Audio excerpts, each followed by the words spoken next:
Champions Cup quarterfinals. Interesting set of games. I have managed to watch two of these games in full. I probably picked one right one and maybe one wrong one. And I managed to watch around 25 minutes of highlights for the other two that I didn't see in full. So happy days. Last week they didn't have the full highlights packages on my service provider, but this week they did. So what a good start.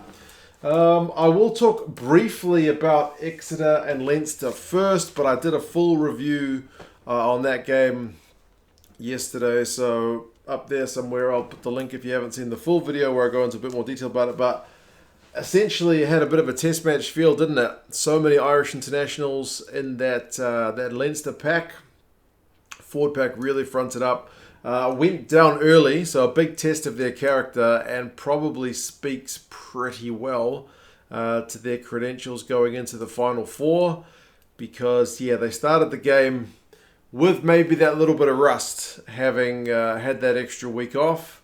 But over the course of the game, they really just grounded out and did look the better team over the course of the 80. So a deserved win for them. And they are going to make, I don't know, they're going to be a very difficult team to beat anyway, man. They've got so much depth. It wasn't a perfect performance by any means. Like, you don't go 14-0 down on a perfect performance. But second half especially was just top class. The second game, which is Bordeaux and Racing 92. Thankfully, I didn't watch that one live. I just watched 25 minutes of highlights by the commentary team that I had. Was it Martin Tyler? It was Austin Healy anyway, and he called it a tough watch. And I don't usually put too much mind into what Austin Healy's got to say, but by the sounds of it, it was a pretty tough watch. No tries, which is not always a bad thing. A bit of an attritional battle. Exchanging in penalties. Both sides had a couple of yellow cards. Beale had a huge hit on him by Ben Tamiafuna, but there was nothing really foul about it, so it was just a penalty. An awkward one where, Ben's driving in low, Kurtley Beale's falling, he gives him a big whack. There's a sizable weight difference between those two gentlemen, so kind of sensible decision. The best try chance of the game was probably Jalibert, who ends up the hero because he finishes it off with a great long-range kick to win the game. Scott Higginbotham made a nice clean break and offloaded the ball, as he's very good at doing, to Jalibert, who reached out, probably just a stretch too far. He thought the line was a bit closer than it was, and he spills the ball forward. It was essentially a try for all money, or maybe go one more phase, recycle the ball and get you guys to come in, but he thought he could get there. He couldn't.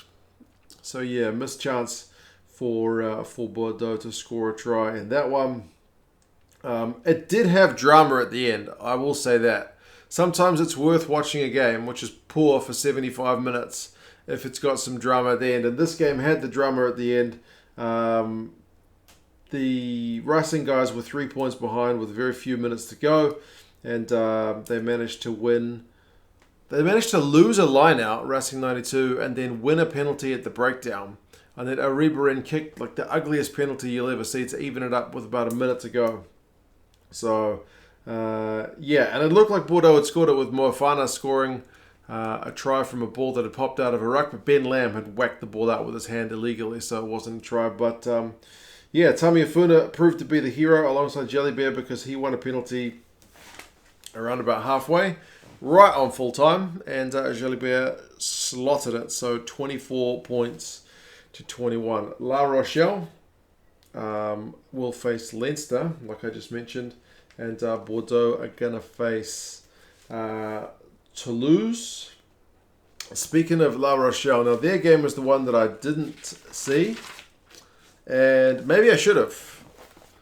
Maybe I should have seen that game, because that one seems to be in a bit of a cracker. 45 points to 21 is a massive scoreline. Absolutely massive. Even this one made the New Zealand media, which is pretty rare. Just as I was online earlier, it was on the front page. It's now still front page, but it's the second story down on the website.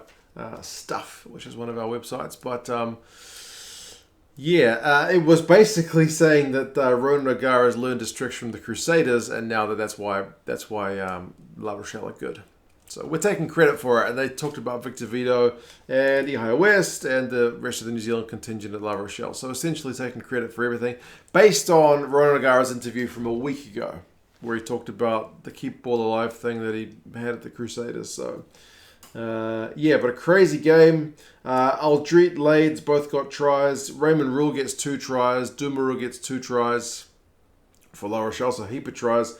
James and McGuigan get tries for Sale. It was still pretty tight at half time. It was 18-16, but that first quarter of the second half was a bit of a blowout with tries on like 41 and 51 minutes for La Rochelle. So it was both of them to Raymond Rule. And he's not been the best defender ever. Like, I've seen him play many years before he moved up north, and he's always been a shocking defender. He seems to have gotten a little bit better, but you've never been able to question his attacking prowess. And he created tries and he scored tries in this one. So, yeah, impressive. EXEvLEI continues to impress at 10 from what I could see. Yeah, he's improved a lot since he's gone up north as well. It did seem to be a little bit of damage control at the end for Sale. They did score a couple of... Well, they did score a consolation try to McGuigan on like 75, but it was all a bit too little too late. But even Sale were like offloading like crazy, so it seemed to have been a pretty good watch that game, if not with a whole lot of tension. So, yeah, like I mentioned, La Rochelle against Leinster will be a heck of a battle. Ronan O'Gara hosting an Irish team.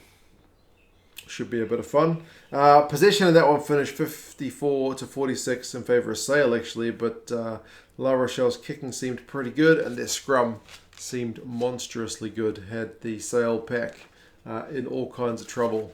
Now, the last one I did go watch, and maybe this was a bit of a mistake, was Clermont and Toulouse. Again, it wasn't the easiest watch. It was very wet. The rain was continuous and seemed fairly heavy for the whole game.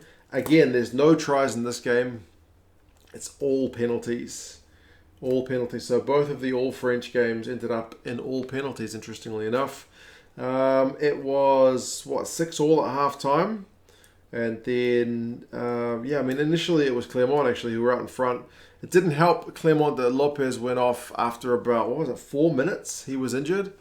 So, yeah, that didn't do their chances any good. Intermac missed a couple of penalties early, which was a bit concerning for Toulouse, but he eventually did kind of settle down and start to kick a bit better. Matsushima was pretty busy for Clermont if you're looking for positives. Fritz Lee was also pretty busy, but overall Toulouse just in the second half, they were just able to take it away from the man with the boot from Intermac, just punishing them anytime they got a chance. I mean, Vahamahina had a great offload, so there were certainly good moments. But, yeah, no tries. No tries. And interestingly, again, if you're looking for that kind of intense finish, last 5 minutes, Clermont really upped the intensity. They win a penalty. If they kick it, it'll put them within try-scoring distance. It's about 5 minutes to go. And Para misses it. It's unbelievable. So just trying to rush a little bit too much. There was almost a try right about 10 seconds to go, but then Toulouse knocked it on. So kind of the story of the game for that one. But as I said, pretty wet. Penalties conceded was a bit of a killer for Clermont, 15-9. Their line-out was also not great, 6 from 9, whereas Toulouse were very efficient, 17 out of 18. Toulouse had more ball, 57% more territory, able to control the game pretty well. So yeah. Probably don't need to do its own video on that game, even though I watched the whole game, because, yeah, there wasn't as much to talk about. But very entertaining Titanic clash, that one. A bit lopsided, but certainly some really crazy skills. And these two games seemed a wee bit of a grind. But, you know, rugby comes in all shapes and sizes. Kind of up to personal preference what you would rather watch. Yeah, I think if I'd had some mates around, that maybe would have been a better watch than watching on my own. But anyway, yeah. You guys let me know your thoughts. How do you think the semi-finals are going to go? Remember, La Rochelle, the crazy 45-point scoring team up against Leinster, who came back from behind, who've just got loads and loads of talent, heaps of star performers from that team. And then Toulouse and Bordeaux, both sides who ground out victories. Will they open up a bit more in the semi-finals, or can you see more of the same? Either way, there will be a French team in the final, potentially an all-French affair. No Premiership sides left, and Leinster still remain the sole representative from the Pro 14. But if there is going to be a team from the Pro 14, it's kind of no surprise that it's Leinster. Both Toulouse and Leinster would love to get a 5th star on that jersey. What can you say? But anyway, La Rochelle, first semi-final for them. That'll be great for them to have a crack. Bordeaux, have they made the... I don't know what their European record is like. I certainly haven't seen them at this stage of the competition before, but I haven't been following the comp for that many years. But anyway, I'll stop rambling. You guys let me know your thoughts. How do you think the semi-finals are going to go? Which side do you think is looking in the best form? Is it La Rochelle and Leinster that's kind of a final before a final? Or does it take a team that's quite happy to grind out a victory to, to get to a final, to win a final anyway? Anyway, you guys have any thoughts? Talk to you soon. See you later. Bye.